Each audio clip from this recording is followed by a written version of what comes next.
What if I told you that you might actually be an alien? That every breath you take, every heartbeat, every strand of DNA in your body might trace back not to Earth's ancient oceans, but to the red dust of Mars. You've been living a lie your entire life, not intentionally. But what if everything you know about human origins is completely wrong? Tonight, I'm going to blow your mind with evidence that's making NASA scientists question the most fundamental assumption about life itself. By the end of this journey, you'll understand why some of the world's top researchers think Mars, not Earth, was life's first home. And trust me, the implications will keep you awake long after this video ends. So hit that like button if you're ready to have your worldview shattered, subscribe if you love mind-bending science, and let's dive into the most controversial theory in modern biology. Picture yourself standing on Mars right now. The horizon stretches endlessly, tinged with that famous rusty dust that clings to everything like cosmic glitter. The air is thin, almost non-existent, and without your oxygen tank, you'd be dead in seconds. Yet something about this alien landscape feels strangely familiar, like your bones recognize this place. Here's what's going to blow your mind. That feeling might not be imagination. The story begins with dust, red, iron-rich grains that tell a tale billions of years in the making. Under that seemingly lifeless surface lie minerals that hint at chemical reactions capable of sparking life itself. You scoop a handful of Martian soil. It stains your gloves crimson, feels dry and powdery. But here's the kicker. Billions of years ago, this same dust mixed with water and heat to create something extraordinary, an environment where life's first molecules might have awakened. Now, you've probably heard the phrase, life needs water, but here's the twist that changes everything. Life also needs the right stage to perform on. And here's where it gets crazy. Early Earth was a hellscape. I'm talking molten lava, toxic skies, and asteroid bombardments that could sterilize entire continents. It smelled like burning tar and looked like the surface of hell. Mars, by contrast, had something Earth didn't: a head start. Mars's smaller size meant it cooled faster. The crust solidified, the surface stabilized, and water pooled in calm lakes and rivers. That peaceful period gave Mars an advantage Earth simply couldn't match, at least not at first. Comment Mars first if this is already blowing your mind, because we're just getting started. Scientists are still debating whether Mars had the better recipe for life, but one thing is crystal clear. It had all the right ingredients: sulfates, perchlorates, iron oxides. Imagine a natural chemistry set spread across an entire planet. And if you've ever watched food evolve into a furry civilization in your forgotten fridge, you know how quickly things get weird when chemicals start mixing. But Mars had another advantage: sunlight. Sure, the sun was dimmer back then, but Mars's thin atmosphere meant more energy reached the surface. This could have powered photochemical reactions that Earth's thick, toxic atmosphere would have blocked. Lightning on Earth's early oceans could cook up amino acids, but what could unfiltered Martian sunlight accomplish in a shallow, mineral-rich pond? This is where the theory of abiogenesis gets really interesting, the mysterious leap from non-living matter to living organisms. Surfaces matter in this process, and Mars was loaded with clay minerals that act like tiny laboratories, trapping molecules in microscopic sheets and concentrating them until they link into self-replicating chains. Here's a mind-bending thought. Some scientists speculate Mars might have been the universe's first organic factory, producing life's building blocks long before Earth even finished cooling. Think about that for a second.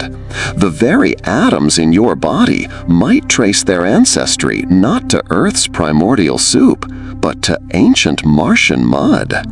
You brush your hand across that imaginary Martian surface, watching red grains scatter in the thin air.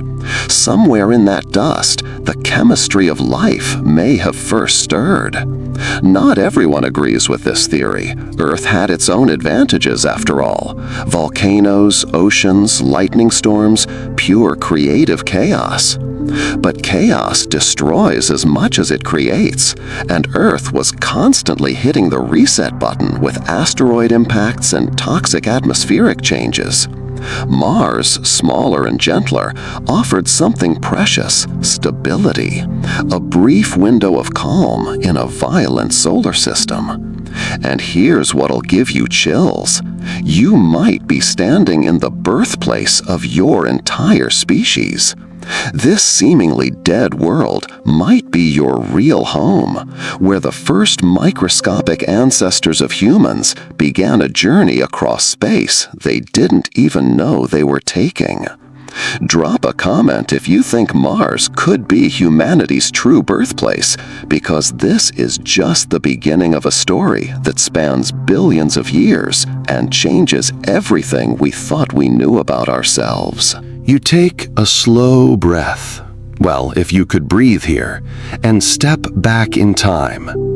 This isn't the Mars you see in today's satellite photos: barren deserts, cracked canyons, frozen polar caps. No, you're witnessing ancient Mars, and it's about to shatter everything you think you know about dead planets. The air around you is thicker, though still thin compared to Earth. But here's the shocker. The ground beneath your feet isn't just red rock, it's glistening with flowing water. Rivers carve through valleys like silver serpents. Lakes shimmer under a dimmer sun. Clouds roll lazily across a sky that's not the pale orange of modern Mars, but a haunting blue-pink that makes your heart race.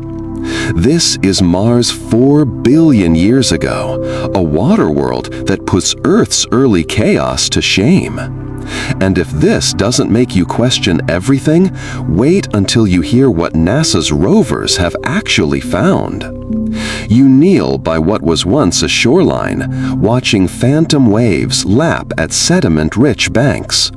The water carries fine particles that swirl like powdered rust, a cosmic soup where molecules dissolved, concentrated, and danced together in the delicate choreography that might have sparked life itself. Here's the mainstream scientific fact that'll blow your mind. Multiple Mars rovers, from Curiosity to Perseverance, have found undeniable evidence of these ancient riverbeds and mineral deposits that only form in liquid water. This isn't speculation or wishful thinking. This is hard geology. Mars really was a water world. But here's where it gets wild. Water alone isn't enough for life. You need it to stick around long enough for chemistry to work its magic. And that's where Mars's tragic story begins. Being smaller than Earth, Mars lost its magnetic field early. Imagine losing your cosmic force field against solar radiation. Without that protection, solar wind stripped away the atmosphere like peeling an orange. Liquid water couldn't survive on the surface anymore. It either evaporated into space or froze solid. But picture this. You're crouching beside a shallow Martian lake, warmed by underground volcanic activity. Bubbles rise from mineral-rich depths, creating the perfect laboratory conditions. On Earth, places like this, hot springs, alkaline vents, are famous candidates for life's birthplace. On Mars, the same processes could have been painting the first biological masterpiece, just in shades of red instead of green. And here's a quirky fact that'll make you look at jewelry differently. NASA found minerals called opals on Mars. Yes, the same gemstones you might wear on your finger. But these aren't just pretty rocks. On Earth, opals can preserve tiny fossils for millions of years, which means your grandmother's opal ring could literally be hiding the blueprint for an entire world's lost biology. If you're finding this fascinating, smash that subscribe button because we're diving deeper into evidence most people never hear about. Now, not everyone agrees Mars could have sustained life long enough to matter. The debate rages.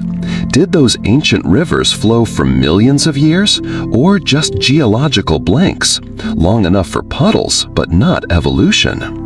If the water came and went too quickly, life wouldn't have had time to establish itself, let alone thrive. But imagine standing ankle-deep in that ancient Martian pond. The sun warms your shoulders with light weaker than Earth's, but sufficient. The metallic scented wind carries whispers of possibility. You scoop a handful of that primordial water and watch ripples distort your reflection. Would you see only your own face, or something smaller, more ancient, stirring beneath the surface? Close your eyes and think about Earth's earliest fossils, stromatolites, those layered mats built by microbes. They look unimpressive, like lumpy pancakes left on a cosmic griddle. But they mark life's first architecture, its earliest communities. Could Mars have hidden its own stromatolites under all that dust, waiting for us to dig deep enough? The rivers that carved this ancient landscape weren't random scratches. They connected, spread, formed deltas, the same patterns you'd find etched into Earth's continents. It's unsettling, this mirror between worlds. Two cradles of water, spinning side by side in the same solar nursery, each with the potential to nurture life. But here's the heartbreaking part. Mars lost its water while Earth kept its oceans. Two planetary siblings, one thriving, one slowly starving. The question that should be keeping you awake tonight is this: which one do you really belong to? As you walk along that vanished shoreline, you can almost see them. Not human footprints, not even animal tracks, but the delicate, invisible impressions of life's first stirrings. Tiny, fragile organisms carrying the potential to one day look back across space and wonder where they began. You step away from that vanished Martian shoreline, red dust clinging to your boots, and tilt your gaze toward a sky that's about to reveal one of the most mind-bending possibilities in all of science. Something streaks across that pale orange expanse, blazing, falling, crashing. It's not just a meteorite, it's a cosmic messenger, and what it might be carrying will change everything you thought you knew about life in the universe. Here's the theory that keeps NASA scientists awake at night. What if the first recipe for life didn't stay put? What if it traveled between worlds like the universe's most important delivery service? Welcome to panspermia, and no, it's not a questionable Italian dish. It's the revolutionary idea that life, or at least life's ingredients, doesn't have to be tied to one planet. It can hitchhike rides on dust particles, comets, and most incredibly, on rocks blasted between worlds by cosmic violence. And guess what the best candidate for this interplanetary FedEx service is? You guessed it, Mars. Picture this scene in slow motion. A massive asteroid slams into Mars with the force of 1 billion nuclear bombs. The ground convulses, rock shatters, and debris erupts into the thin atmosphere. But this isn't just destruction. It's the universe's most extreme shipping operation. Some chunks of Martian crust get thrown so hard, so fast, they escape the planet's gravity entirely. Now imagine those jagged red fragments hurtling through the vacuum of space. But here's the kicker. Inside them are pockets of ancient chemistry, maybe even microbes, tucked away in tiny caverns, shielded from deadly radiation. These cosmic stowaways drift for millions of years until one of those rocks smashes into Earth, splintering on some warm, wet shoreline. The cargo spills out, unnoticed, and life's story continues on a brand new world. If this sounds too crazy to be true, I've got news for you. We have the receipts. Here's a mainstream scientific fact that'll blow your mind. We have over 100 meteorites on Earth that are confirmed to have come from Mars. They're called SNC meteorites, shergottites, knocklites, and chashenites, if you want to impress someone at your next party. Scientists trace their origin by comparing gas bubbles trapped inside them with Mars's atmosphere sampled by our landers. That's right. Sitting in Earth's museums are rocks that literally contain little frozen breaths of Mars. Hit that like button if your mind is officially blown, because this gets even crazier. Here's a quirky fact that reads like science fiction but is 100% real. One of these Martian meteorites, nicknamed Nakhla, fell in Egypt in 1911 and reportedly hit a dog. If the story's true, that poor animal may have been the first Earth creature killed by Martian space debris. Imagine trying to explain that insurance claim. But the real question isn't whether rocks can travel between planets. We know they can. The million-dollar question is survival. Could anything living actually endure that brutal journey? Think about the triple threat any Martian microbe would face. First, getting yeeted into space by an explosion that would vaporize most materials. Then, a radiation bath during millions of years of interplanetary travel that would kill most Earth organisms instantly. Finally, the fiery entry through Earth's atmosphere that turns most meteors into shooting stars. Most complex life would be toast by stage 1. But microbes? They're annoyingly, impossibly tough. Some can hibernate for geological ages, resist radiation doses that would cook a human, and cling to life in conditions that would make hell seem comfortable. A few even survived on the outside of the International Space Station, exposed to the vacuum of space. So maybe this interplanetary journey isn't as far-fetched as it sounds. You imagine picking up one of these meteorites from a desert plain. To your naked eye, it's unremarkable, just a dark, weathered rock. But what if inside there's a cosmic stowaway, a microbe that's been sleeping for eons, waiting for the right combination of warmth and water to wake up? If that microbe stirs, divides, and thrives, then the line between Mars and Earth disappears. Did life start there or here? Maybe it's pointless to draw boundaries when both planets are chapters in the same story. The thought becomes intensely personal. If panspermia is real, then you, your blood, your DNA, every heartbeat are part of a lineage that began on a world you've never visited, a world that's now silent and abandoned. It's like discovering you're adopted, except your biological parent is an entire planet. You let that cosmic delivery service idea settle in your mind. And now I'm going to show you a small gray rock that almost broke the internet in 1996.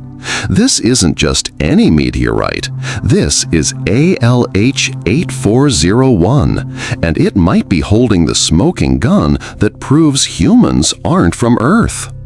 Picture a nondescript chunk of stone lying frozen in Antarctic ice for 13,000 years. Scientists estimate it broke free from Mars about 17 million years ago, drifting through space like a time capsule before crash landing on our planet.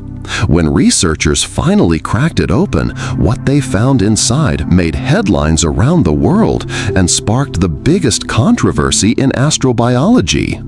Under powerful microscopes, they saw shapes, tiny worm-like structures thinner than a human hair. Some of the world's top scientists believed these were microfossils, the mineralized remains of bacteria that once lived and breathed on Mars. If they were right, this would be the discovery that changes everything. Proof that life existed on Mars and that we are definitely not alone in the universe. Here's how big this was. President Bill Clinton held a press conference about a rock. Think about that.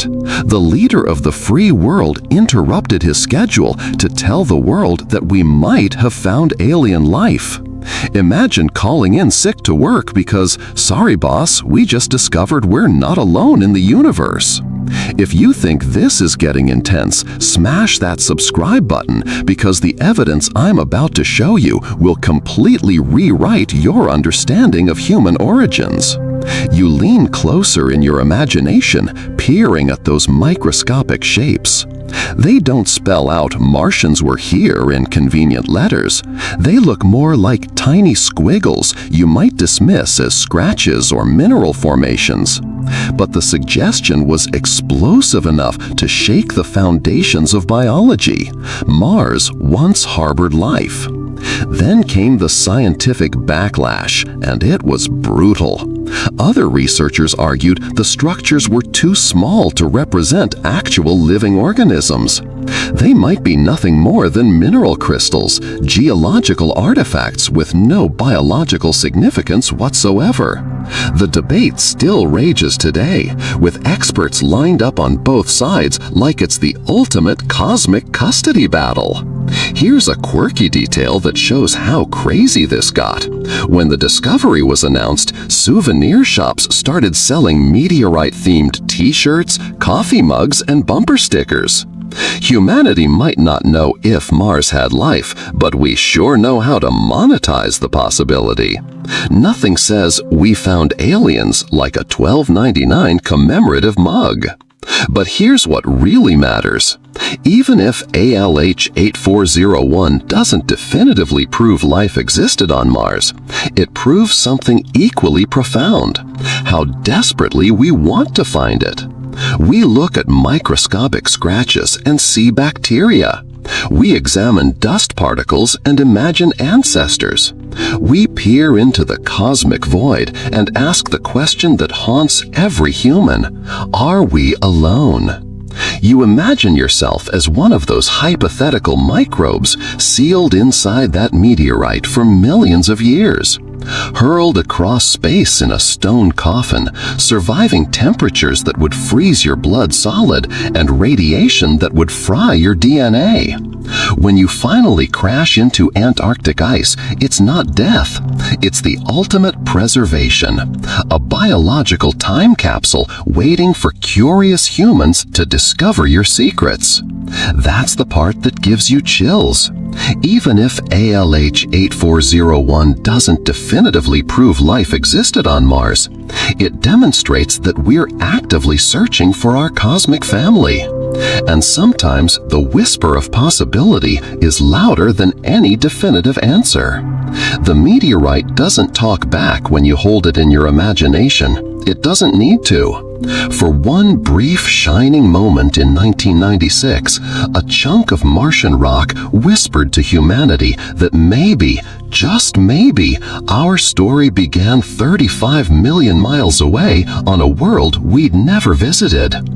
And that whisper started a revolution in how we think about life, the universe, and our place in it. The mineorite fades from your hand, and now you're staring at something that's both invisible and everywhere, something coiled inside every single cell of your body right now, DNA, the double helix that spirals like a cosmic staircase, holding the complete instructions for building you, your neighbors, and yes, even that person who plays music without headphones on public transport. But here's what's about to blow your mind. DNA might be universal across planets, but its building blocks, the raw molecular ingredients, tell a story that points directly to Mars. And when you hear this evidence, you'll never look at your own body the same way again. Imagine two cosmic Lego sets. Box 1 contains Earth's early chemical environment, chaotic oceans, volcanic fury, lightning storms that could power entire cities. Box 2 holds Mars's starter kit, cooler temperatures, stable conditions, and a unique collection of minerals. Both boxes have pieces, but what if the Martian set contained the crucial components that life absolutely cannot exist without? Here's the mainstream scientific fact that changes everything. A molecule called boron, which is essential for stabilizing ribose, a critical sugar in RNA, was far more abundant on ancient Mars than on early Earth. Let that sink in for a second. Without ribose, there's no RNA. Without RNA, there's no DNA. Without DNA, you wouldn't exist to watch this video right now. If you're getting chills, hit that like button because this gets even more mind-bending. In this theory, Mars wasn't just plan B for life, it was the only plan that could actually work. Earth might have been missing some fundamental ingredients, like a cosmic chef trying to bake the cake of life, but missing the essential flour. You crouch down in that imaginary Martian dust again, brushing away red grains until you uncover traces of borates locked in the ancient rocks. It's like the planet itself came preloaded with life's ultimate starter kit, a biological vending machine just waiting to dispense the building blocks of existence. Earth, by comparison, might have all the energy and chaos, but lacked the crucial molecular tools. Now here's a quirky scientific fact that sounds like it came from a rejected Pokemon game. Researchers discovered that molybdenum, another element critical for life's chemistry, was also more common on Mars's surface than Earth's. So the key to your existence, every breath, every heartbeat, every thought you've ever had, might have been hiding in rusty Martian dirt all along. But the scientific community isn't united on this. The debates get heated like family arguments over whose grandmother makes the authentic recipe. Some researchers insist life could have found alternative pathways right here on Earth without any Martian imports. Everyone's convinced their version of life's origin story is the real one. And yet, your DNA doesn't care about academic arguments. It sits quietly inside you, replicating with clockwork precision, mutating and evolving, carrying information that spans billions of years. You trace your fingers along that metaphorical spiral staircase, wondering if some of those molecular steps were first assembled in Martian mud before making their way to Earth. Picture this incredible journey. Mars assembles the first fragile molecules using its superior chemistry set. Lightning and volcanic energy bring them to life. Clay minerals protect and nurture them like microscopic incubators. They link together, learn to replicate, stumble through countless failures, and slowly improve. Then, at some pivotal moment, these molecular pioneers hitch a ride on a meteorite and travel to Earth. There, in the chaos of our planet's violent oceans and unstable atmosphere, they don't just survive, they absolutely flourish. Earth becomes the garden where Martian seeds grow into the incredible diversity of life we see today. Mars was the gardener, Earth was the greenhouse. But here's what's about to blow your mind tonight.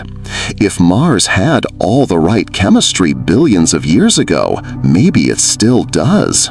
Somewhere beneath the polar ice caps, buried under layers of dust and basalt, ancient DNA cousins might be resting in suspended animation, never awakened but still viable. Not human, not animal, but biological relatives we've never met. Look down at your hands right now. Every line, every vein, every tiny movement might be an echo of molecules that once danced in ancient Martian ponds under an alien sky. Suddenly, Earth doesn't feel like your true home. It feels more like a foster planet where Martian refugees grew up, forgot their origins, and built civilizations.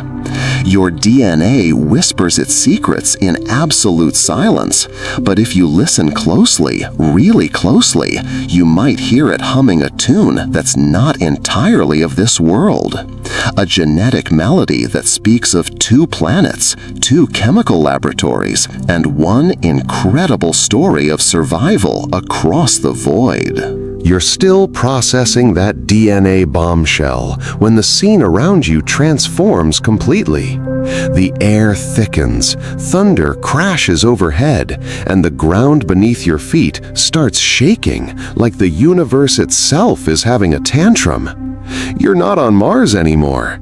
You're witnessing young Earth in all its terrifying glory, and what you're about to see will settle the ultimate debate. Which planet was the better chef for cooking up life? Volcanoes belch fire like cosmic dragons. Lightning forks across a sky so black it looks like the end of the world. And the seas churn like a massive cauldron stirred by an angry god. This is chaos incarnate, Earth's primordial soup in full swing. But here's the wild part. This kitchen from hell might have been exactly what life needed. You're watching the ultimate cooking competition, and the stakes couldn't be higher. The origin of every living thing on Earth, including you. Here's Earth's cooking style. Wild, chaotic, throwing ingredients around like it's competing on the most extreme culinary show ever created. Mars, meanwhile, was the methodical chef, calm, organized, carefully measuring its chemical spices. 2 completely different approaches to the same recipe: life. And here's the mainstream scientific fact that started this whole debate. In 1953, the Miller-Urey experiment changed everything. Scientists recreated Earth's early conditions, electric sparks zapping through a mixture of methane, ammonia, and water, and produced amino acids, the fundamental building blocks of proteins. It was like watching lightning act as the universe's first microwave, transforming simple soup into the ingredients for something magical. But if you think that settled the debate, you're in for a shock. Later studies revealed that Mars was running its own cooking experiments at exactly the same time. Its volcanoes were spewing different gases. Its lakes were simmering with unique mineral combinations. And ultraviolet light was bombarding the surface, triggering chemical reactions that Earth's thick, toxic atmosphere would have completely blocked. Mars had different tools in its cosmic kitchen, but here's the kicker. It might have been even more effective than Earth at whipping up life's first recipes. Smash that subscribe button if you want to know which planet really won this billion-year cooking contest, because the evidence is about to blow your mind. Here's a quirky scientific fact that'll make you look at thunderstorms differently forever. Researchers discovered that lightning on Mars could have produced nitrates in the soil, chemicals that are absolutely essential for life. Which means the same thing that makes you dive under your blankets during a storm might have been handing out cosmic fertilizer on a planetary scale.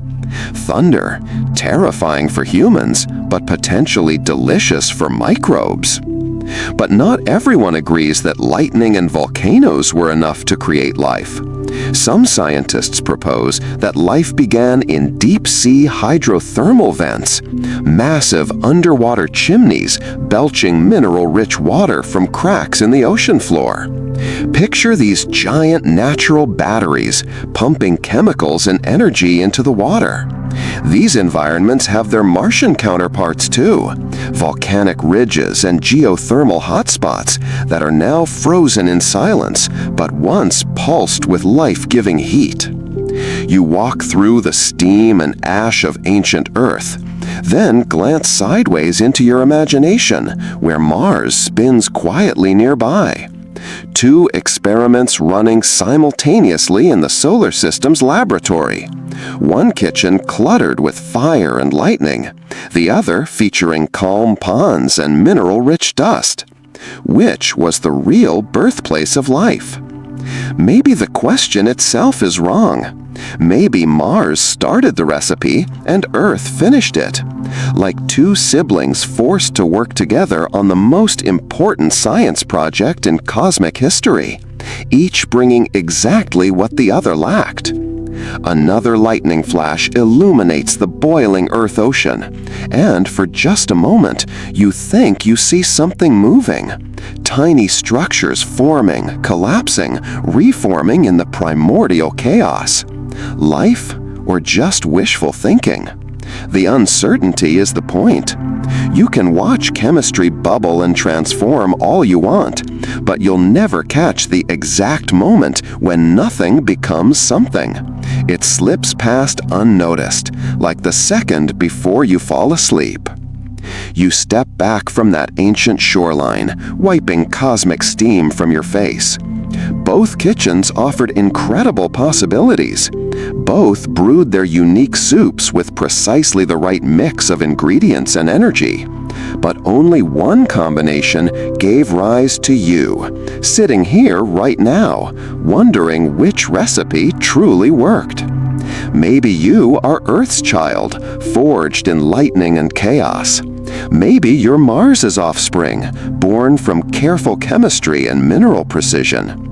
Or maybe, just maybe, you're the result of the greatest collaboration in the history of the universe.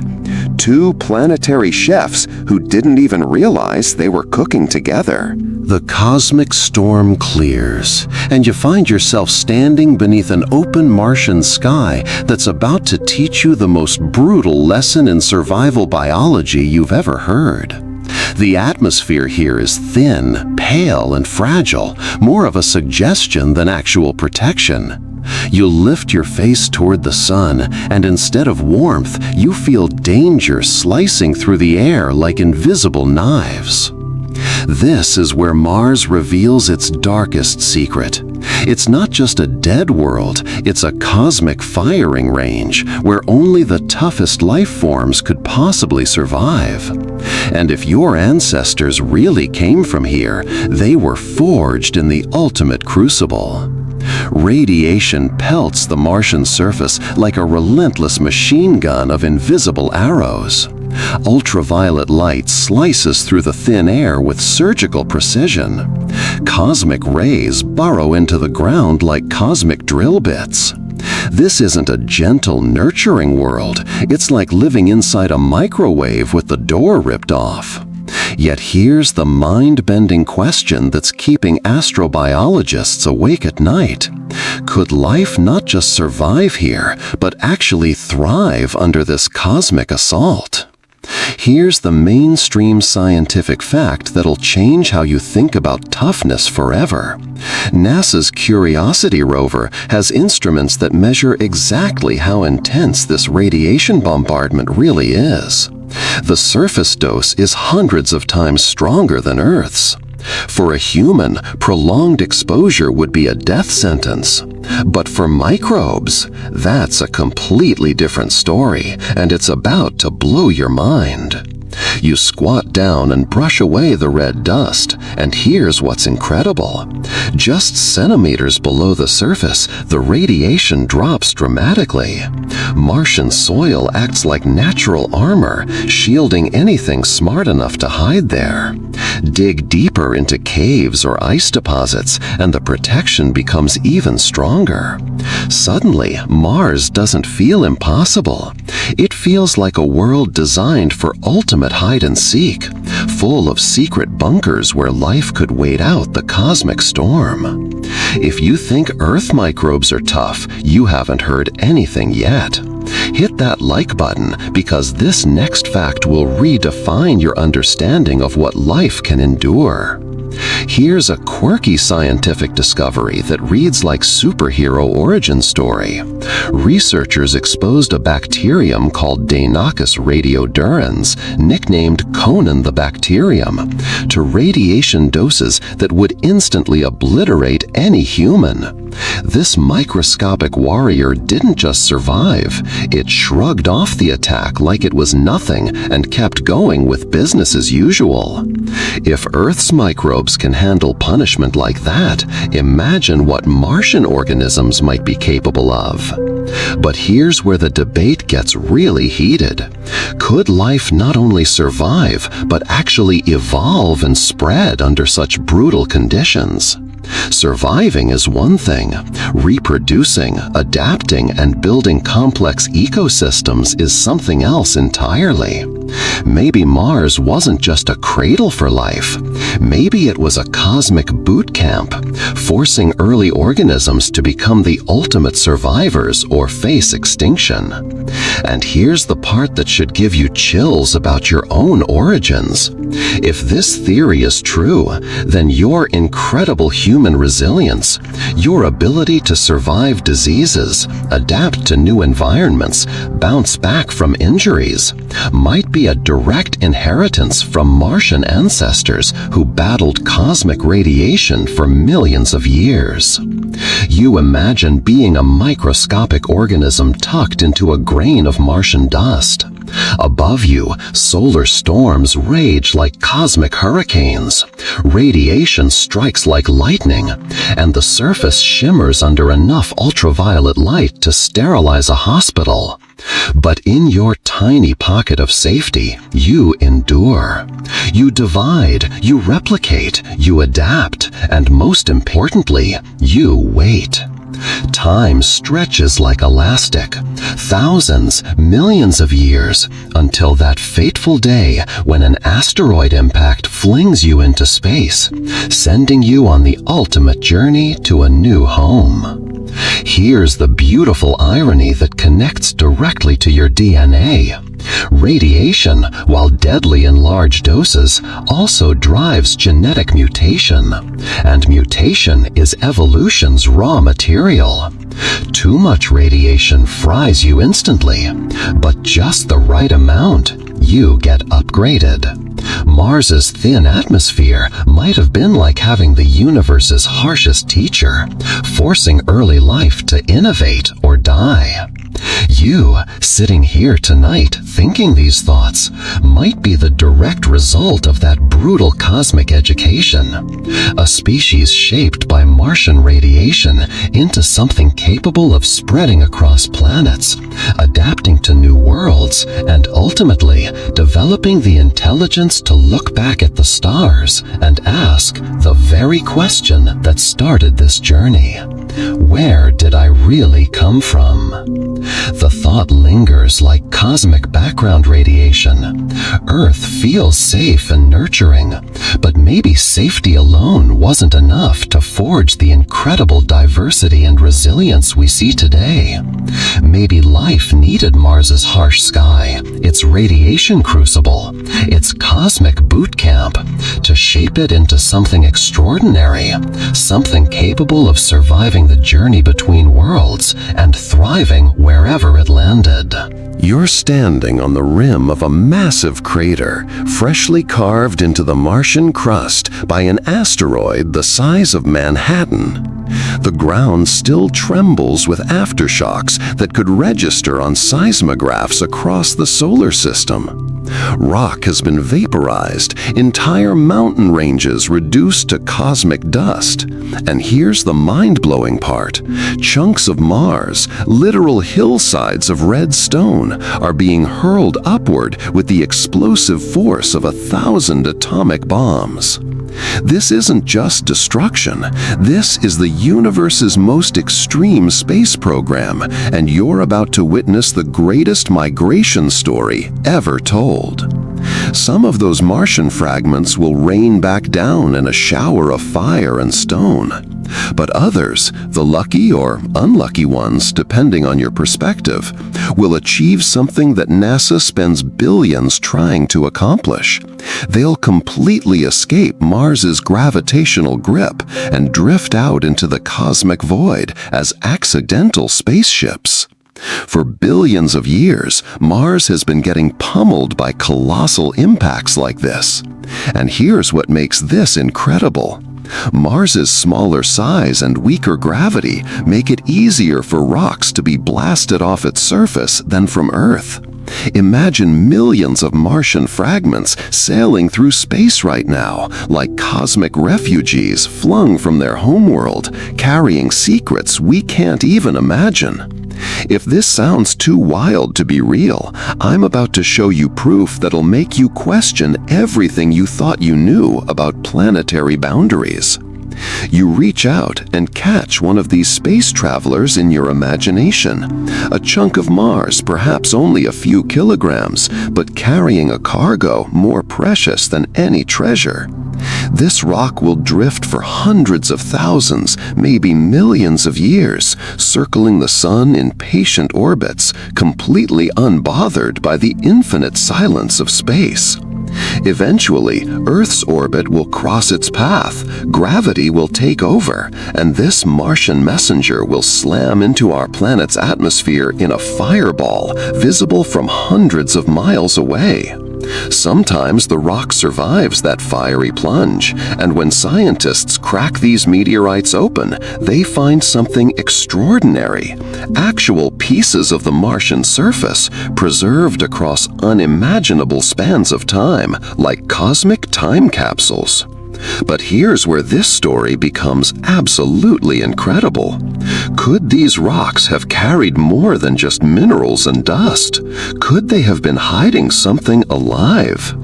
Picture microscopic stowaways sealed within tiny cracks in the stone, shielded from the vacuum of space and deadly radiation by layers of solid rock.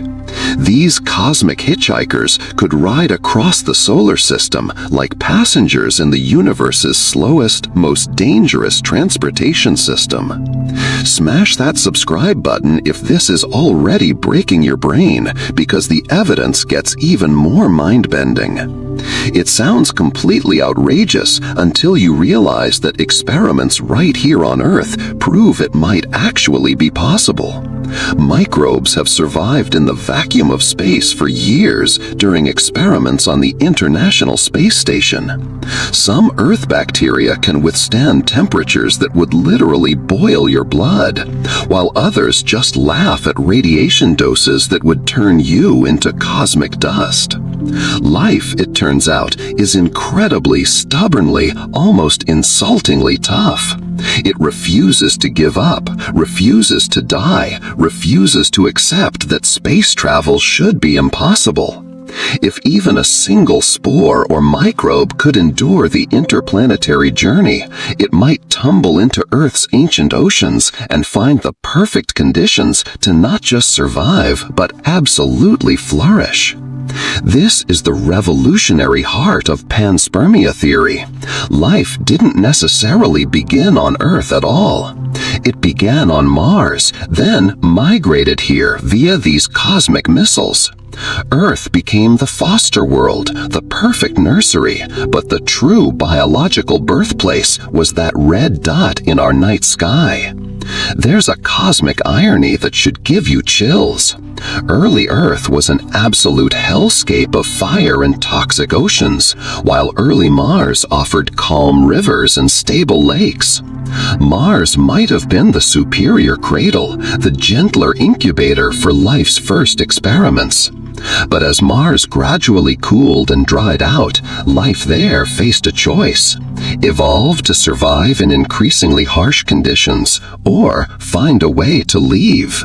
Some Martian life might have chosen extinction, but maybe, just maybe, some of it chose migration. As you watch this imaginary asteroid impact, flinging Martian soil across space with potential microbes tucked deep inside the flying rocks, you start to grasp the incredible fragility of this entire scenario. What if the orbital mechanics had been slightly different? What if Earth had never crossed paths with those biological fragments? Would our world have remained forever sterile, nothing but rocks and empty oceans under a lonely sun? The possibility is staggering and beautiful. You might be Martian by blood, an alien descendant whose ancestors once thrived under a red sky before embarking on the longest journey in the history of life. Earth didn't create you, it adopted you and gave you a home where you could grow into something magnificent. But believing this theory requires evidence, and scientists are actively searching for it in every Martian meteorite they can get their hands on. They crack them open like cosmic geodes, study their isotopic signatures, analyze trapped gases that match Mars's atmosphere, and search for patterns that could only come from living organisms. The rocks themselves remain frustratingly silent, but their very presence in our museums proves one undeniable thing: the migration was real. Pieces of Mars do travel to Earth. The trillion-dollar question hanging in the cosmic void is whether those ancient stone messengers carried more than just minerals, whether they carried the seeds of everything you are today. The scene shifts dramatically, and you're transported back to Earth, but not the blue, peaceful marble you know from space photos. This is 3.5 billion years ago, and the planet you're standing on feels like it's actively, personally trying to murder you in the most creative ways possible. Forget everything you think you know about Earth being a cradle of life. What you're witnessing is more like a cosmic torture chamber designed by a sadistic universe.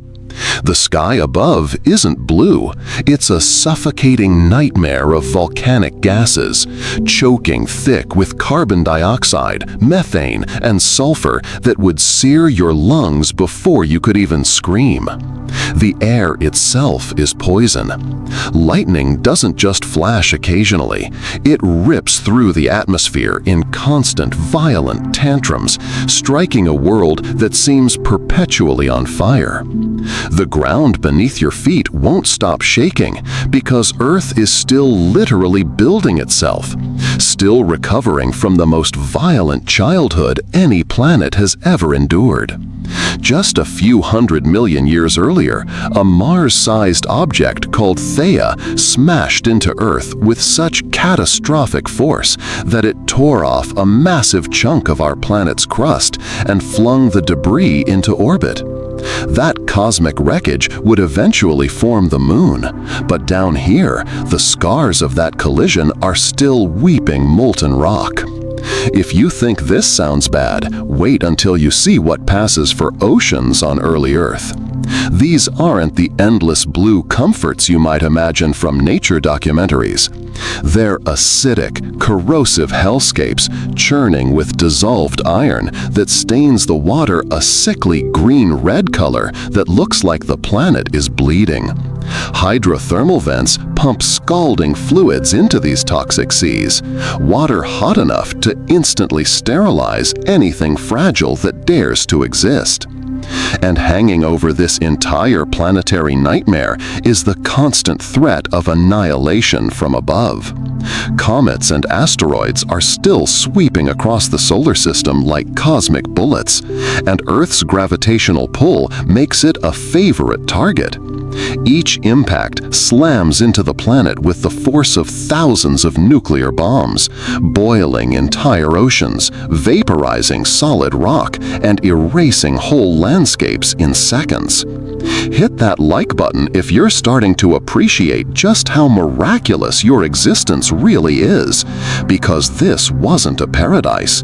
This was survival at the very edge of total annihilation. This era is called the Hadean Eon, named after Hades, the Greek underworld. Scientists looked at the evidence of early Earth and basically said, yeah, this was literally hell. And yet, somehow, impossibly, against all cosmic odds, life didn't just emerge from this chaos. It persisted. But here's the paradox that's keeping astrobiologists fascinated. The same violent energy that created this hellscape was also pumping the power needed to forge complex chemistry. Those constant lightning strikes, that brutal ultraviolet radiation, the volcanic outgassing, they were all contributing energy to drive chemical reactions. Amino acids, nucleotides, lipids, the molecular building blocks of life could have been brewing in this chaotic cauldron. The problem is that the same energy creating life was also destroying it just as fast.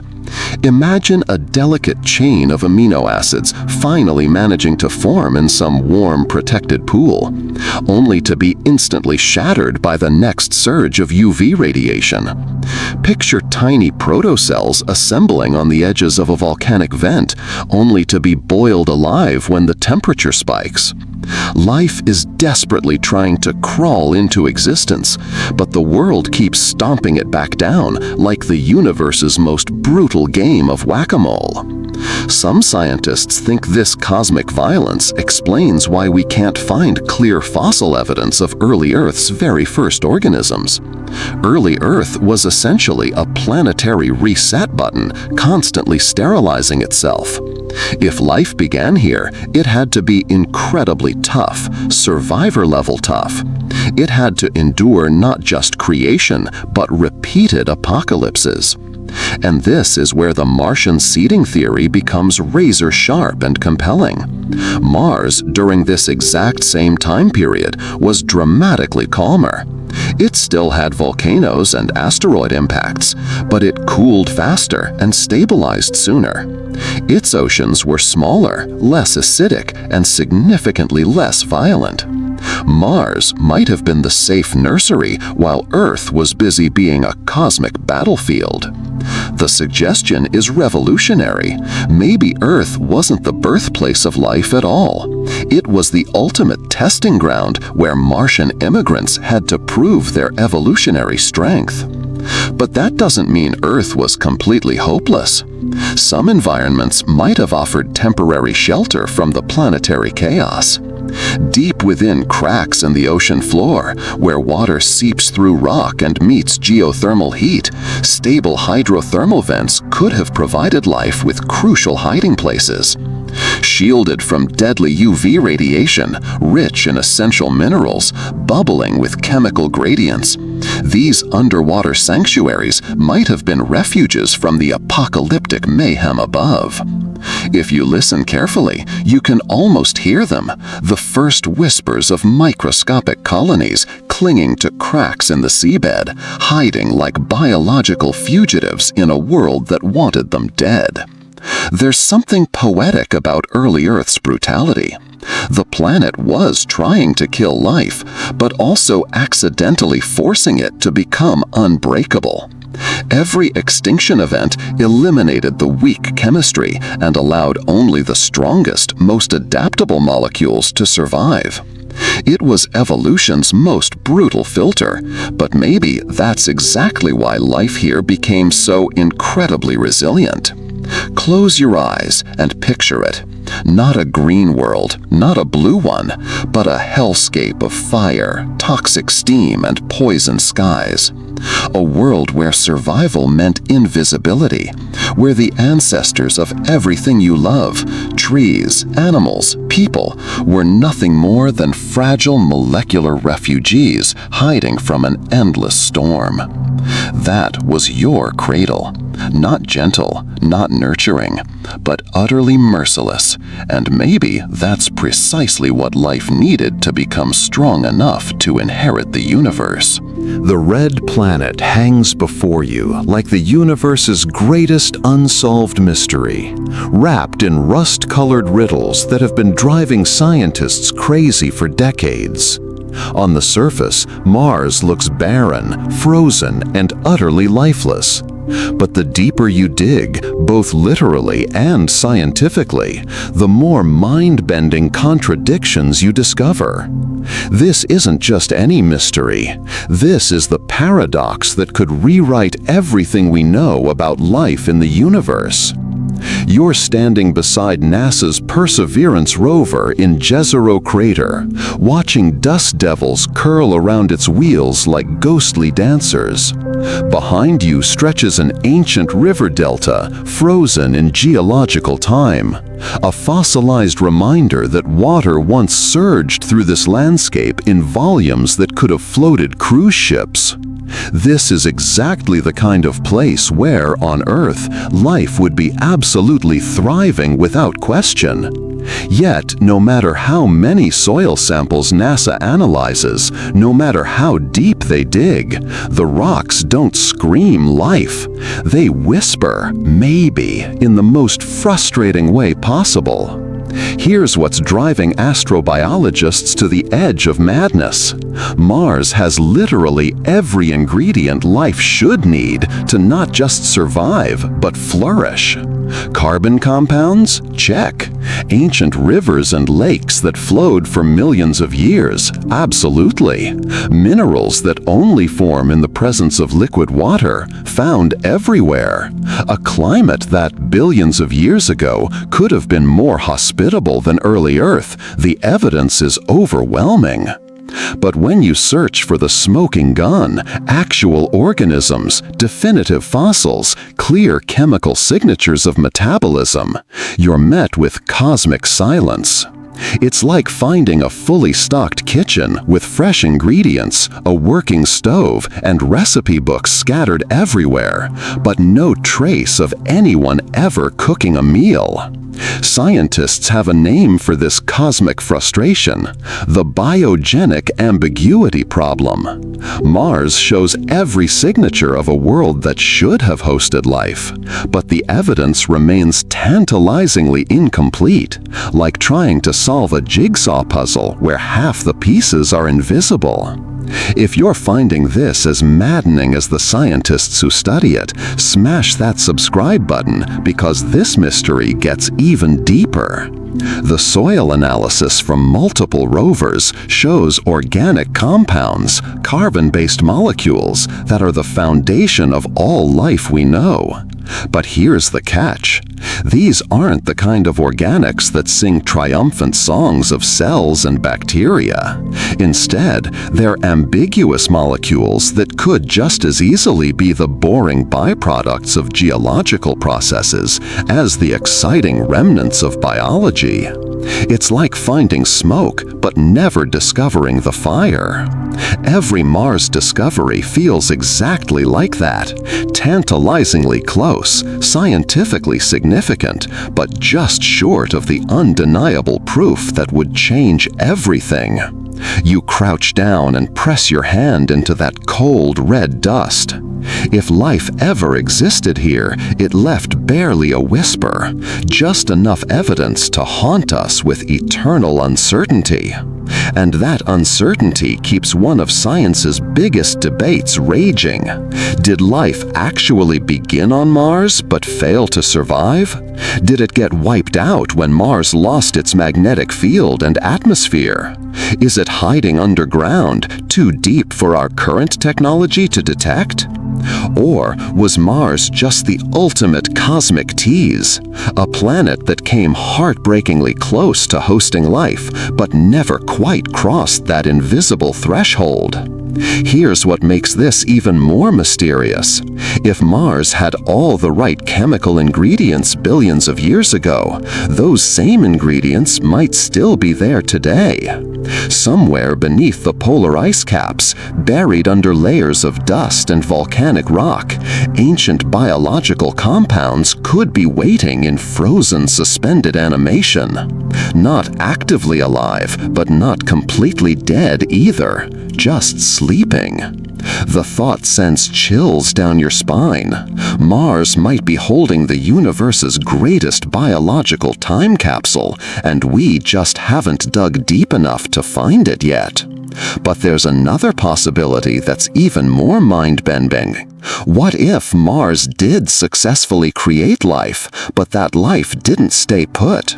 What if the very survival instinct that made Martian organisms tough enough to endure radiation and harsh conditions also made them capable of something unprecedented: interplanetary migration?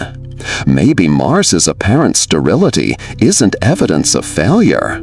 Maybe it's evidence of the greatest success story in the solar system: life that grew strong enough to leave home. And if that's true, then you're not looking at a dead planet. You're looking at an empty nest. This paradox cuts to the heart of everything we've been exploring.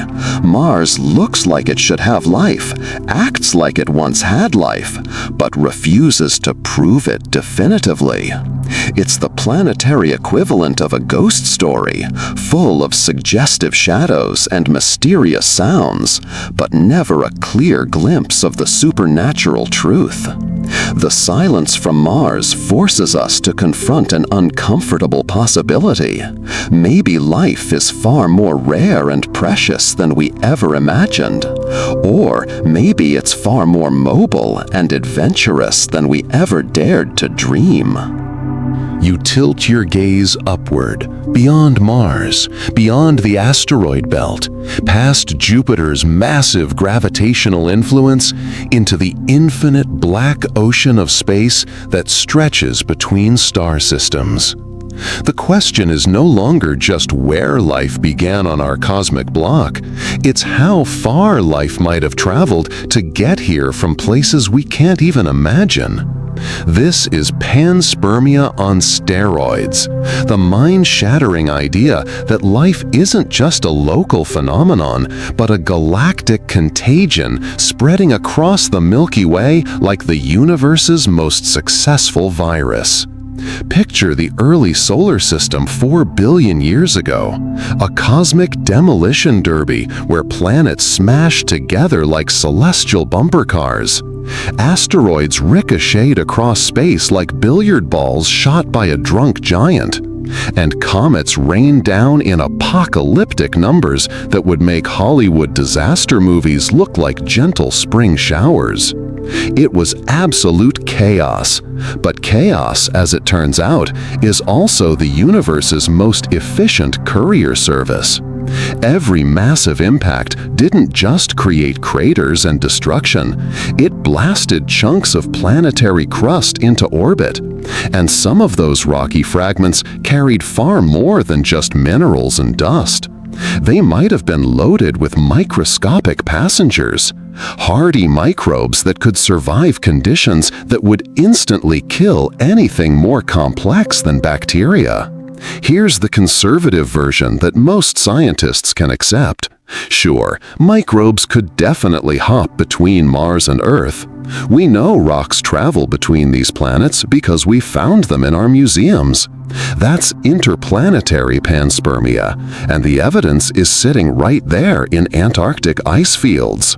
But some researchers dream much, much bigger. They're talking about interstellar panspermia, life spreading not just between planets in our solar system, but between entire star systems across the galaxy.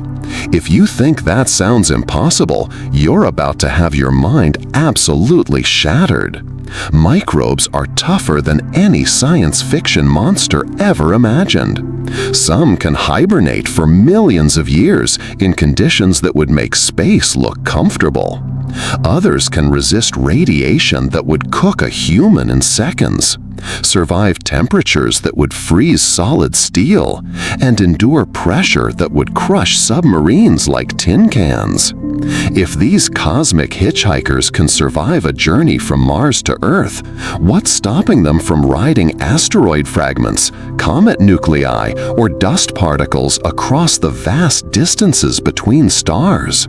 We're talking about life as an interstellar pandemic, spreading from solar system to solar system like biological wildfire.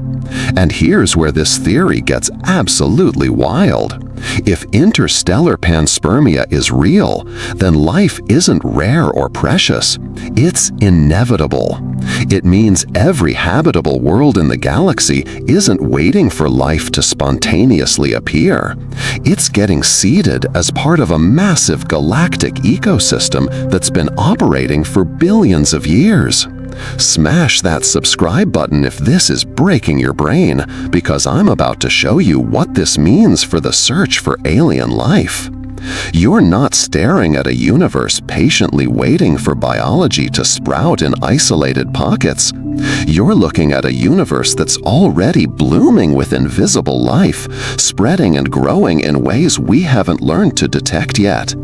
Every star system could be part of an interconnected web of biology that makes Earth's internet look like two tin cans connected by string. But here's the paradox that keeps this theory both exciting and frustrating. Even if panspermia is happening on a galactic scale, it doesn't eliminate the ultimate question. Life had to start somewhere first. Was it Earth? Mars? A planet orbiting a star we can't even see? Or is there no first place at all? Just an endless relay race where life has been passing the biological baton across cosmic distances for so long that the original starting line has been lost in time. You feel the tension stretching your sense of scale like cosmic taffy. Suddenly, you're not just a random accident on a blue rock orbiting an average star.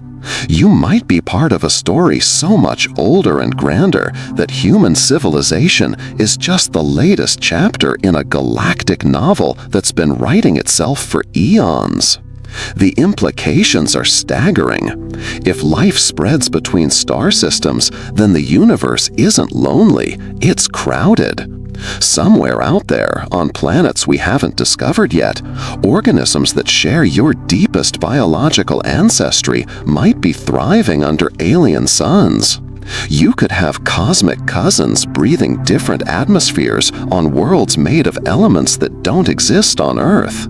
And yet, despite all this theoretical abundance of life, we're still surrounded by what seems like infinite silence. The galaxy should be ringing with radio signals, glowing with the lights of countless civilizations, buzzing with the technological chatter of species that have been evolving for millions of years longer than humans. But it's quiet, eerily, profoundly quiet. This deafening silence leads us directly into one of the most haunting questions in all of science. If life is spreading across the galaxy like cosmic seeds on an interstellar wind, then where is everybody? Why aren't the stars singing with voices? Why do we feel so alone in what should be a crowded universe? That silence is about to teach you something disturbing about the nature of life, intelligence, and survival on a cosmic scale. You shift your gaze from Mars and Earth to peer into the broader cosmos, and what you see should fill you with wonder. Stars scatter across the night sky like diamonds spilled on black velvet, each one potentially harboring its own planets, its own chemistry experiments, its own attempts at creating life. The numbers are staggering, hundreds of billions of stars in our galaxy alone, and recent discoveries show that planets are everywhere. rocky worlds in habitable zones, ocean moons around gas giants, chemical laboratories spinning around every type of star imaginable. If life can survive interplanetary migration, if microbes can hitch rides from Mars to Earth, then the odds of life emerging elsewhere don't just increase, they skyrocket into statistical inevitability. And yet, as you scan that star-filled sky, you feel something that should terrify you: the pressing, profound, almost supernatural silence. This is the Fermi paradox, named after physicist Enrico Fermi, who looked at the same cosmic math and asked the question that's been haunting scientists ever since: where is everybody? If life is resilient enough to travel between worlds, if it's spreading across the galaxy like biological wildfire, if the universe has had billions of years to fill up with civilizations, then our night sky should be blazing with evidence: radio signals, laser communications, massive engineering projects, the industrial glow of countless worlds transformed by intelligence. Instead, we get nothing: cosmic crickets, the universe's most awkward silence. Here's what makes this paradox absolutely chilling. Even if life takes billions of years to evolve intelligence, and even if intelligent species rarely develop technology, the galaxy is so old and so vast that we should still be swimming in evidence of alien civilizations. Let's do some terrifying math. Our galaxy is roughly 13 billion years old. If life appeared elsewhere even a billion years before it emerged on Earth, those civilizations would have had a massive head start on technological development. They could have spread across entire star systems, built megastructures we can't even imagine, or developed communication methods that should be lighting up our radio telescopes like cosmic Christmas trees. But we detect nothing. Zero. Zilch. The silence is so complete, it's almost mocking. If you're feeling that existential chill creeping up your spine, hit that like button, because the explanations for this silence range from hopeful to absolutely terrifying. Some scientists offer optimistic explanations that let you sleep at night. Maybe intelligent life is incredibly rare, despite biology being common. Maybe most species develop just enough intelligence to survive, but never enough to build radio telescopes or spacecraft. Maybe civilizations prefer to stay quiet, practicing a kind of cosmic social distancing to avoid attracting attention from potentially dangerous neighbors. Maybe we're looking for the wrong signals entirely. We're scanning for radio waves and laser pulses when advanced civilizations might be communicating through gravitational wave manipulation, quantum entanglement networks, or technologies so far beyond our understanding that their messages pass through us like ghost whispers we can't hear. But then there are the darker possibilities that should keep you awake tonight. Maybe civilizations inevitably self-destruct once they develop powerful technologies. Maybe the same intelligence that creates space travel also creates weapons capable of planetary annihilation. Maybe the galaxy is littered with the ruins of species that reached for the stars but destroyed themselves before they could touch them. Or, here's the possibility that's even more disturbing. Maybe something out there is actively preventing civilizations from becoming detectable. A galactic predator that eliminates any species that gets too loud, too ambitious, or too visible. The silence takes on a sinister quality when you consider these options. Every star system that should be humming with technological civilization is instead wrapped in the kind of quiet that after something terrible has happened. But there's another explanation that connects directly back to our Mars origin story, and it's both beautiful and lonely. Maybe interplanetary panspermia happened exactly once in our local cosmic neighborhood. Maybe Mars and Earth were part of a unique biological experiment that succeeded here but failed everywhere else within thousands of light years.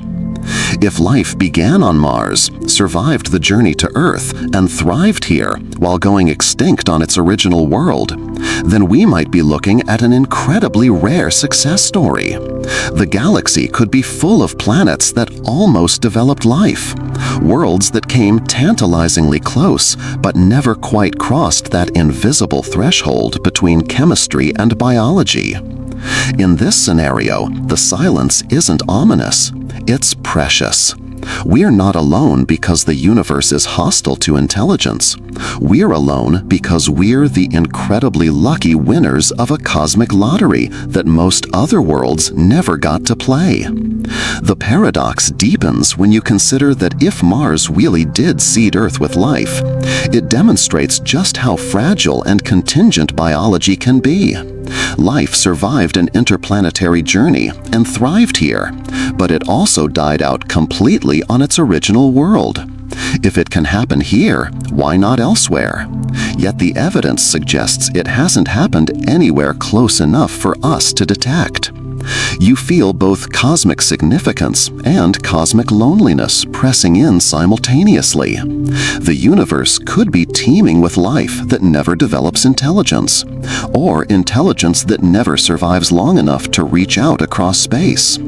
Either way, the silence suggests that what happened between Mars and Earth, if it happened, represents something extraordinarily rare and precious. The stars continue burning in their infinite quiet, and you realize that their silence makes your existence even more miraculous.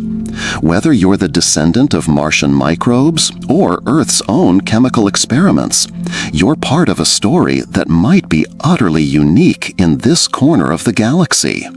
And that makes every breath you take, every thought you think, infinitely more precious than you ever imagined. You've seen Mars in its prime. You've seen Earth staggering through its chaotic youth. Now comes the million-dollar question, the one that keeps astrobiologists scribbling on whiteboards at 3 in the morning. Did Mars and Earth swap life like cosmic pen pals trading letters? The idea is called panspermia, the cosmic equivalent of tossing seeds into the wind and seeing which field they land in. And when it comes to Mars and Earth, the seeds weren't metaphorical. They were actual hunks of rock, blasted from one planet and hurled across space like nature's own interplanetary FedEx service. Here's a fact that'll make you question everything. Picture a massive asteroid striking Mars 4 billion years ago. The surface shatters, molten ejecta sprays skyward, and fragments of Martian crust are thrown beyond escape velocity. Most vanish into the void, but a fraction, by sheer celestial lottery, intersect Earth's orbit. Over tens of thousands of years, those rocks drift like silent mail carriers carrying the most precious cargo imaginable. Eventually, thud, they rain down through Earth's atmosphere. And if you think this sounds far-fetched, think again. Sitting in museums right now are meteorites proven to be Martian. Scientists didn't guess, they know. Tiny bubbles inside them match the chemical fingerprint of Mars's atmosphere exactly. Which means Mars has already mailed us samples, no fancy NASA mission required. How's that for cosmic irony? Now here's where it gets absolutely wild. Inside some of these Martian meteorites, scientists have found microscopic structures. Some claim they look suspiciously like fossilized microbes. The most famous case, ALH 8401, exploded into headlines in the 1990s when even President Bill Clinton addressed the world about it.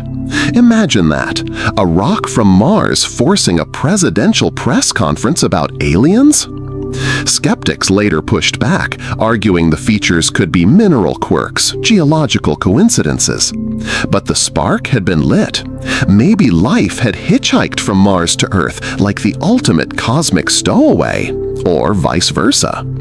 And here's the kicker that'll make your head spin. Microbes, especially hardy ones like bacterial spores, can survive incredible punishment. Deep freeze, vacuum, even the fiery entry through an atmosphere if shielded inside rock. Experiments on the International Space Station have shown microbes lasting years in orbit, laughing in the face of conditions that would instantly kill you or me. If they can handle that kind of abuse, then millions of years cocooned in a space rock taxi isn't just possible, it's almost inevitable. So imagine this scenario.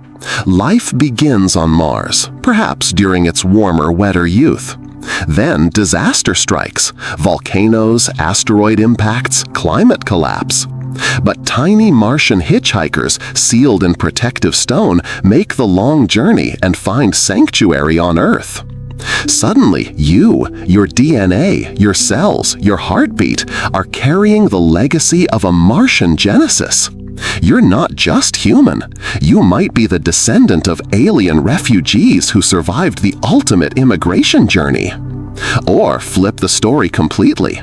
Maybe Earth birthed life first in its own steamy, toxic oceans.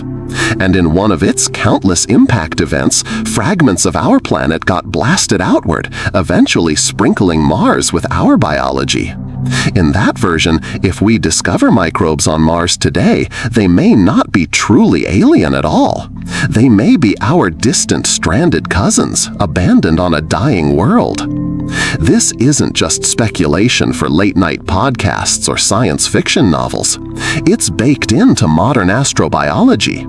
The chemical similarities between Mars and Earth, the known exchange of meteorites, and the jaw-dropping resilience of microbes all make panspermia less science fiction and more plausible science. But it leaves a haunting possibility that'll keep you awake tonight. If Mars life and Earth life are connected, if we're not two separate experiments in biology, but one shared cosmic accident, then we're not alone in the way we always imagined. We're not isolated miracles on a blue dot. We're part of something bigger, older, more interconnected. The cosmos didn't run two separate lotteries for life. It ran one, and the winner was shared between neighbors. Mars and Earth, locked in an eternal dance, swapping the most precious substance in the universe, the spark of life itself. Still, panspermia doesn't solve everything. It just makes the mystery deeper. Even if life jumped between planets like some cosmic game of hopscotch, it had to start somewhere first. And so the real puzzle remains. What was the first spark, and where did it ignite?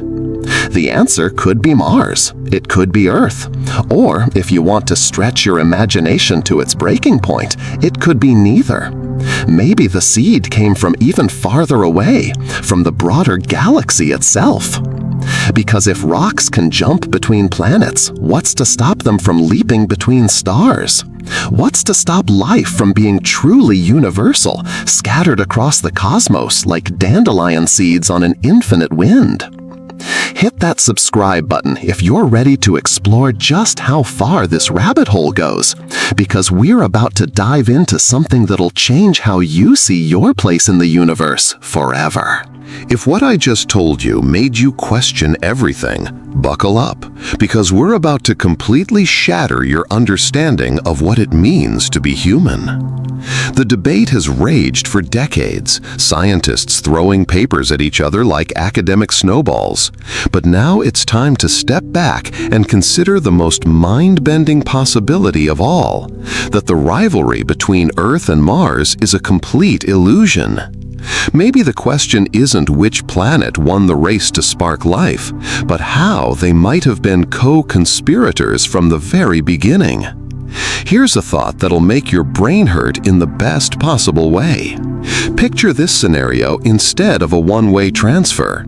There was a cosmic handshake that lasted billions of years. Fragments of Mars seeded Earth. Earthly ejecta seeded Mars.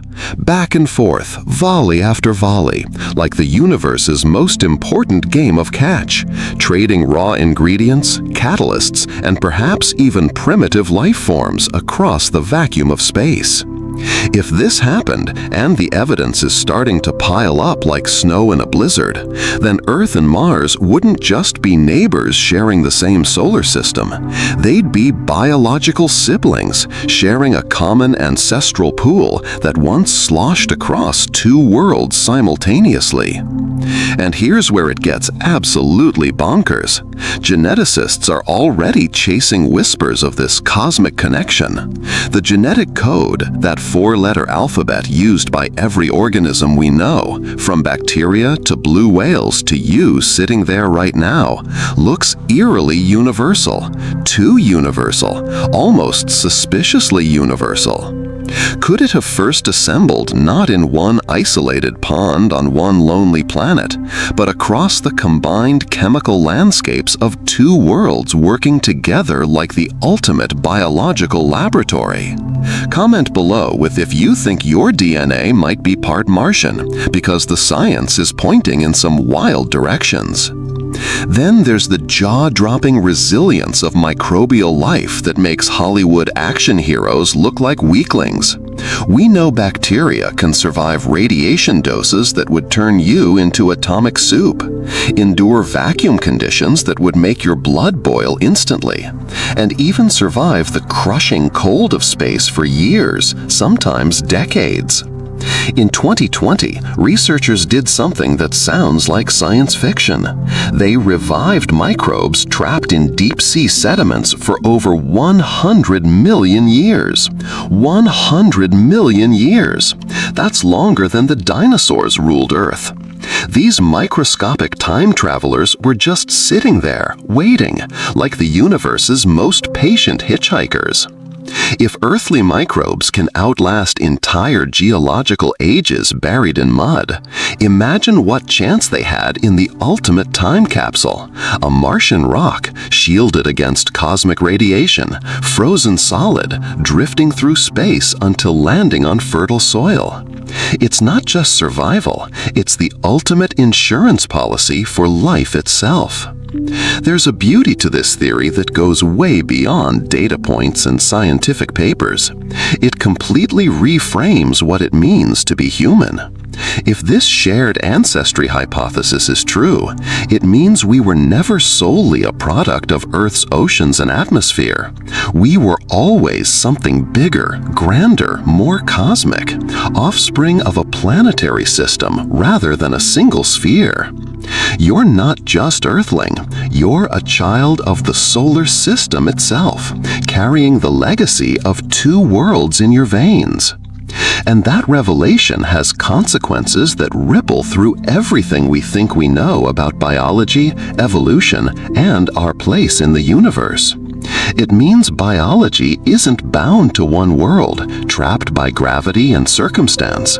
It thrives in exchange, in collision, in migration across the most impossible distances. It makes life feel less like a miracle and more like an inevitability, a cosmic constant as fundamental as gravity or electromagnetism. But here's the thing about beauty in science. It doesn't guarantee truth. Beauty can seduce you into believing elegant theories that crumble under scrutiny. And this shared ancestry hypothesis, as gorgeous as it sounds, faces some brutal realities. Because if Mars and Earth truly shared a common ancestry, if they were biological pen pals for billions of years, then Mars should still bear scars of that past. Fossil evidence, isotopic signatures, maybe even dormant genetic material buried in the permafrost, waiting for the right conditions to wake up. And those scars, whether fossils, isotopic traces, or long-buried genomes, remain frustratingly, maddeningly elusive. Every rover mission, every sample analysis, every deep drill comes back with tantalizing hints, but never the smoking gun. For now, it's a story written in maybe and what if. But if you felt that weight of inevitability creeping in as we've explored this together, you're not alone. The more we dig into Mars, the more we analyze meteorites, the more we study extremophile bacteria, the more Mars feels less like an empty desert and more like a mirror reflecting our own biological beginnings. It's like staring at an old family photo where you can almost make out a relative's face, but the image is too blurred to be certain. The resemblance is there, haunting and persistent, but just out of reach. And that leads us into the question no one really wants to ask, but can't be avoided any longer, the elephant in the cosmic room that makes this entire theory both fascinating and heartbreaking. If Mars really is our sibling in origin, if we really do share this incredible bond across space and time, then why didn't our sibling planet survive? What happened to turn a world of rivers and lakes into a frozen, irradiated wasteland? Make sure you're subscribed because the answer might be the most important lesson our species has ever received. Here's a fact that should terrify every human on Earth. We might be looking at our own future when we stare at Mars. You stand at the edge of Valles Marineris, the Grand Canyon's impossibly massive older brother, looking down into a chasm that stretches farther than the entire continental United States. This isn't just a canyon, it's a scar, a wound in the planet that tells the story of a world that once lived and breathed like ours. Mars was once alive in every sense that matters. Rivers carved through its valleys with the persistence of Earth's Amazon.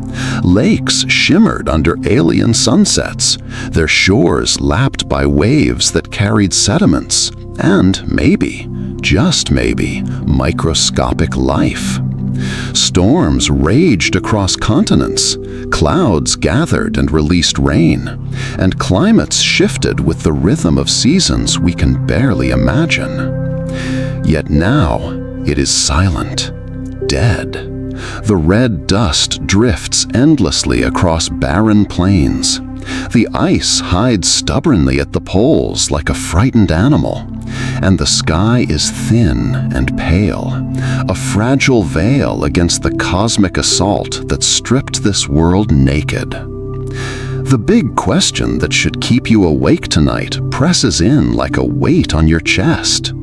If life began, or at least had every chance to flourish on Mars, why did it disappear? And more importantly, could the same thing happen to us? Mainstream science points to what can only be called planetary betrayal of the cruelest kind. Mars lost its magnetic field early in its history, stripping the planet of protection from solar wind like removing a suit of armor in the middle of a battlefield.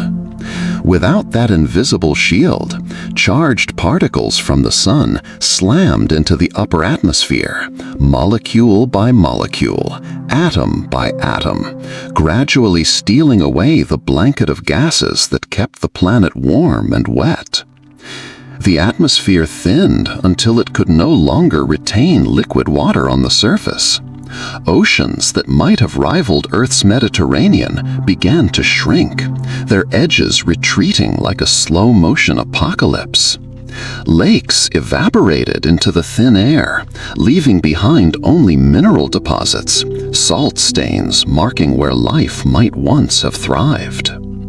The once mild temperatures that could have supported complex chemistry, maybe even complex life, plummeted into a perpetual winter that makes Earth's ice ages look like brief cold snaps.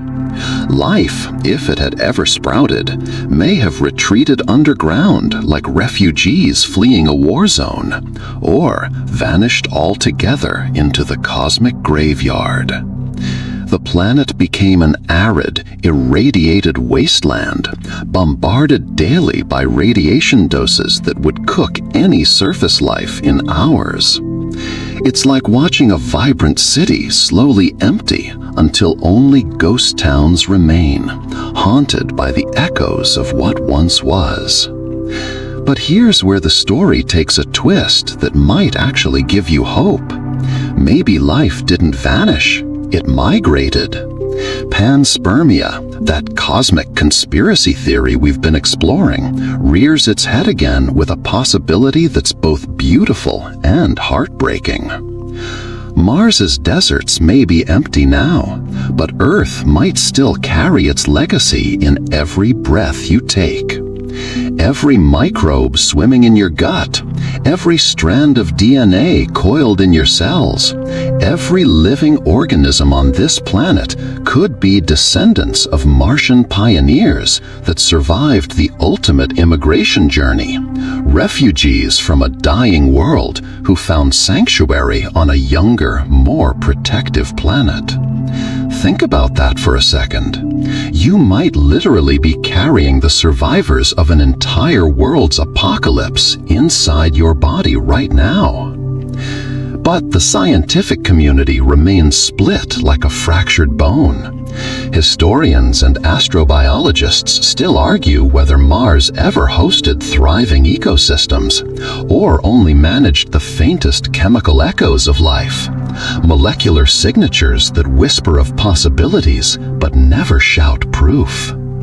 Some say it never left the experimental phase, remaining a planetary laboratory where molecules danced and organic chains formed, but never quite crossed that mysterious threshold from chemistry to biology.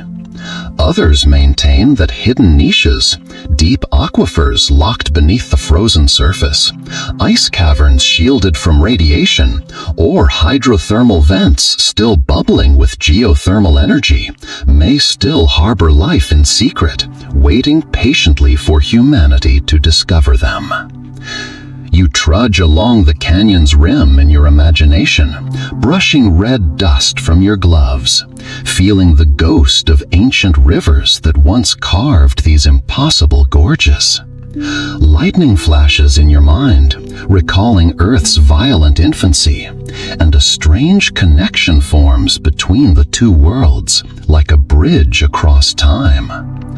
Mars may have been the calm cradle where life first learned to breathe, while Earth was the chaotic crucible where it learned to survive anything the universe could throw at it. Together, they orchestrated a symphony of survival that eventually led to you, lying in bed tonight, pondering your place in the cosmos.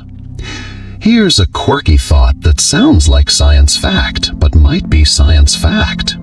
Some researchers have suggested that Martian dust storms, those planet-wide hurricanes that can last for months, could actually loft hardy microbes high enough into the thin atmosphere to escape the planet's gravity entirely. A literal planetary sneeze carrying life across the solar system.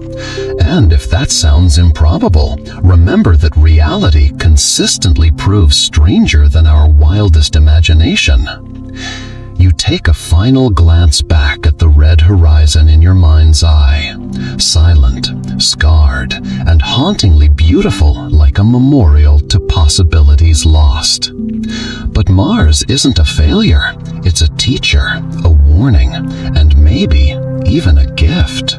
It reminds you that life's beginnings are never neat, never confined to single worlds, and never guaranteed to last forever. Planets can die, atmospheres can be stripped away, magnetic fields can collapse, but life, persistent, adaptable, impossibly stubborn, finds ways to continue the story. And perhaps, in that quiet red dust settling over ancient riverbeds, Mars has left its ultimate gift to the cosmos, a shared ancestry that pulses quietly through every heartbeat, a reminder that the universe is bigger, older, and more beautifully intertwined than any of us dared imagine.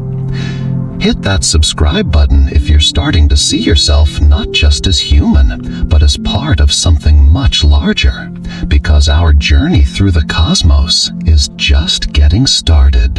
Before we part ways tonight, I want you to do something for me.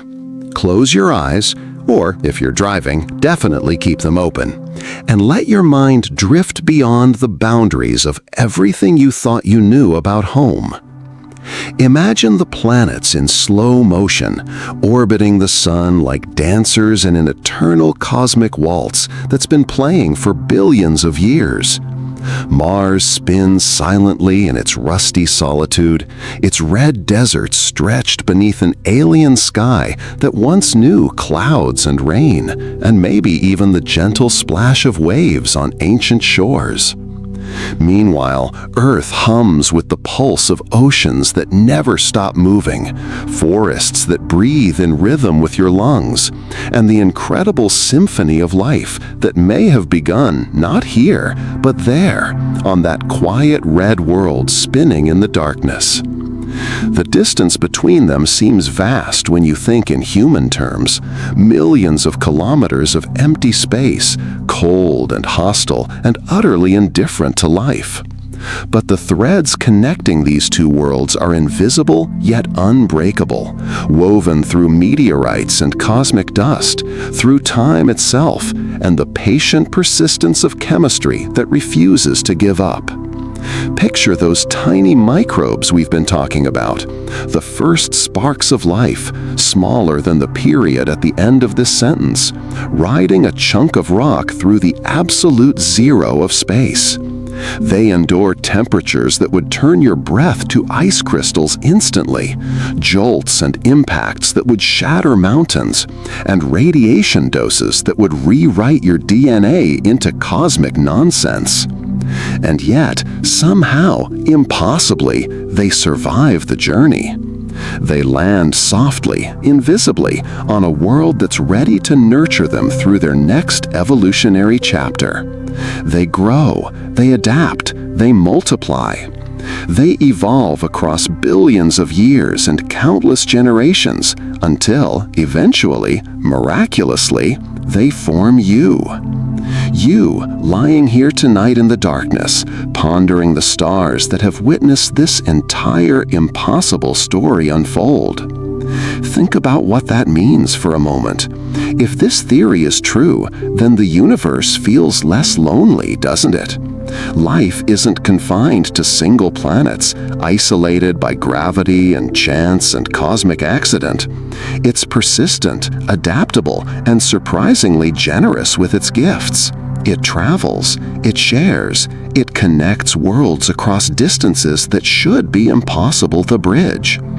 Even worlds that seem barren and dead may have played starring roles in the story of your existence, leaving legacies written in dust and stone and the very molecules that make your heart beat. Mars, with all its current silence and desolation, might be a quiet teacher, a reminder that beginnings are rarely obvious, and survival often requires the kind of patience that only the cosmos can provide. Let me leave you with one final thought that I hope will follow you into your dreams tonight. Breathe in slowly and feel the warmth of Earth beneath you, this protective, nurturing world that catches meteorites like gifts and cradles them in oceans that never freeze. But also imagine the faint whisper of Martian winds far away, carrying dust that might remember rivers, and the stars that have been silent witnesses to eons of planetary trials, cosmic experiments, and the quiet persistence of life itself. You are part of a story that stretches across space and time, a tale of resilience that would make the greatest adventure novels seem small by comparison. A story of migration across impossible distances, of survival against odds that should have been insurmountable, and of the mysterious, beautiful persistence of life itself. And as you sink deeper into whatever comes next, sleep, dreams, or just quiet contemplation, let this thought settle into your bones like warmth. You may carry Mars within you right now, a quiet legacy of a world that once knew rivers and storms, a genetic inheritance from a planet that learned to seed the cosmos with possibility. The red dust of a distant world might pulse softly in your veins at this very moment. And if that's true, then the cosmos feels just a little closer tonight, a little warmer, and infinitely more alive than you ever imagined possible. You're not just human. You're not just Earthling. You might be the descendant of two worlds, carrying the best of both in your DNA, the nurturing resilience of Earth and the pioneering spirit of Mars. And that, more than any telescope or space probe or scientific discovery, makes you part of something truly cosmic. Sweet dreams, fellow traveler. May you dream of red skies and ancient rivers, of microscopic pioneers and interplanetary journeys, and of a universe so beautifully connected that even the dust between worlds carries stories worth telling. Thanks for taking this journey with me tonight. If this expanded your sense of what it means to be alive in this cosmos, hit that like button, subscribe for more mind-bending explorations, and drop a comment telling me what you think. Are we Martians? Are we Earthlings? Or are we something even more amazing, children of the entire solar system? The story continues, and you're part of it. Good night.